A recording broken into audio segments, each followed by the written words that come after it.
ನೀವು ಕೇಳಬೇಕಾದ್ದು ತಪ್ಪು ಮಾಡದ ಗಾಂಧಿಯ ಬಗ್ಗೆ ಪ್ರಶ್ನೆ, ತಪ್ಪು ಮಾಡಿಯೂ ಒಳ್ಳೇದು ಮಾಡಿದಾಗ ಗಾಂಧಿಯ ಬಗ್ಗೆ ಪ್ರಶ್ನೆ.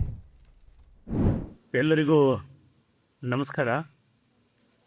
ನಾನು ಇಲ್ಲಿ ಯಾಕೆ ಬಂದಿದ್ದೀನಿ, ನಿಂತಿದ್ದೀನಿ ಅಂತ ನಿಮ್ಮ ನಗುನಲ್ಲಿ ಗೊತ್ತಾಯ್ತು ನನಗೆ.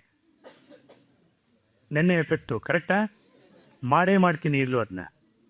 ಅದೇ ಆ ಕೆಲಸ ಮಾಡೋದಕ್ಕೆ ನಾನು ರೆಡಿಯಾಗಿದ್ದೀನಿ ಅಂತ ನಿಮಗೆ ಕಮ್ಯುನಿಕೇಟ್ ಮಾಡೋಕ್ಕೆ ಬಂದಿದ್ದೀನಿ, ಆಯಿತಾ?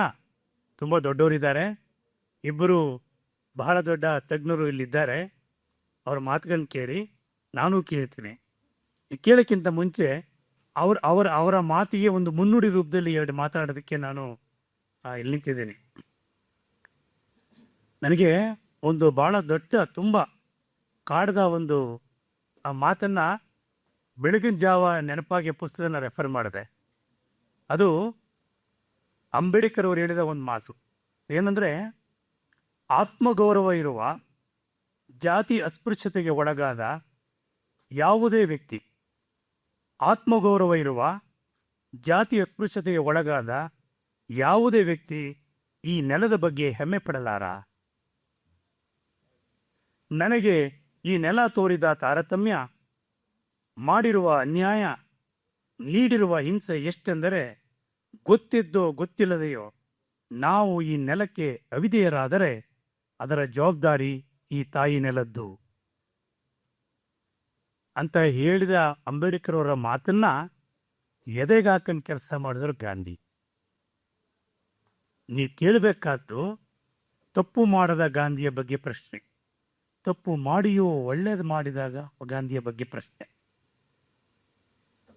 ಅಹಿಂಸೆಯನ್ನೇ ನಾವು ಬದುಕಾಲಿಸ್ಬೇಕು ಅಂತ ಯಾಕೆ ಆಸೆ ಪಟ್ಟರು ಅನ್ನುವ ಪ್ರಶ್ನೆ.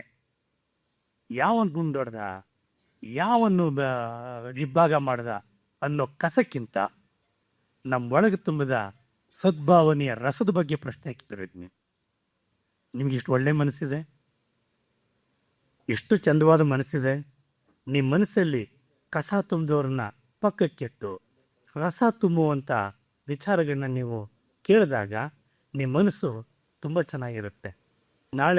ನಾಳೆ ಈ ಸೆಮಿನಾರ್ ಮುಗಿಯುತ್ತೆ. ಮುಗಿದು ಸಂಜೆ ನಿಮ್ಮ ಮನೆಗೆ ಹೋಗಿ ನಿಮ್ಮ ಕನ್ನಡಿ ನೋಡ್ಕೊಳ್ಳಿ.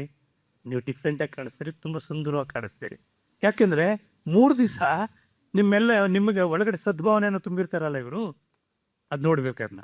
ಈ ಮಾತನ್ನು ಯಾಕೆ ಪೀಠಿಕೆಯಾಗಿ ಹೇಳ್ತಾ ಇದ್ದೀನಿ ನಾನು ಅಂದರೆ, ಗಾಂಧೀಜಿ ಮತ್ತು ಅಂಬೇಡ್ಕರ್ ಅವರು ತಮ್ಮ ಕಾಲದಲ್ಲಿ ತನ್ನ ಕಣ್ಣ ಮುಂದಿನ ಜಗತ್ತಿನ ಬದುಕಿದ, ಬಾಳಿದ, ಮಾತು ಕೇಳಿದ ಲಕ್ಷ ಲಕ್ಷ ಜನರ ಮನಸ್ಸಿಗೆ ಭೌತಿಕ ಆಹಾರವನ್ನು ಕೊಟ್ಟರು. ಎರಡನೇದು, ಅಗೋಚರವಾಗಿ ಲಕ್ಷಾಂತರ ಜನಕೋಟಿಯ ಶೀಲ ಮತ್ತು ಸ್ವಭಾವವನ್ನು ರೂಪಿಸಿದ್ರು.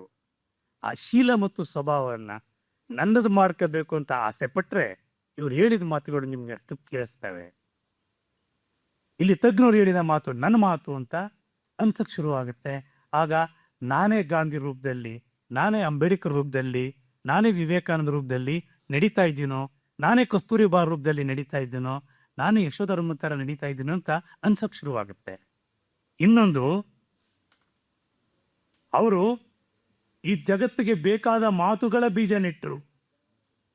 ಈ ಜಗತ್ತಿಗೆ ಬೇಕಾದ ಮಾತುಗಳನ್ನು ನೆಟ್ಟರು, ಬೀಜಗಳನ್ನಿಟ್ಟರು. ವರ್ತಮಾನದಲ್ಲಿ ಬದುಕಬೇಕಾದ ಕನಸುಗಳನ್ನು ಬಿತ್ತಿದ್ರು. ನಾಳಿನ ಬದುಕು ಹೆಂಗಿರಬೇಕು ಅನ್ನೋ ಕನಸುಗಳನ್ನು ಬಿತ್ತಿದ್ರು. ಇವರನ್ನು ಓದೋದ್ರಿಂದ 2 ಸಂದೇಶಗಳು ನಮ್ಮನ್ನು ಆವರಿಸ್ಕೊತವೆ.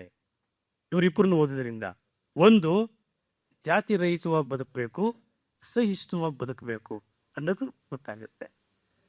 ಅಂಬೇಡ್ಕರ್ ಅವರು ಸ್ವಾಭಿಮಾನ ಕಲಿಸಿದ್ರೆ, ಗಾಂಧೀಜಿಯವರು ಸ್ವಾವಲಂಬನೆ ಕಲಿಸಿದ್ರು. ಸ್ವಾಭಿಮಾನದ ಜಗತ್ತೊಂದಿದೆ, ಸ್ವಾವಲಂಬಿಯ ಜಗತ್ತೊಂದಿದೆ.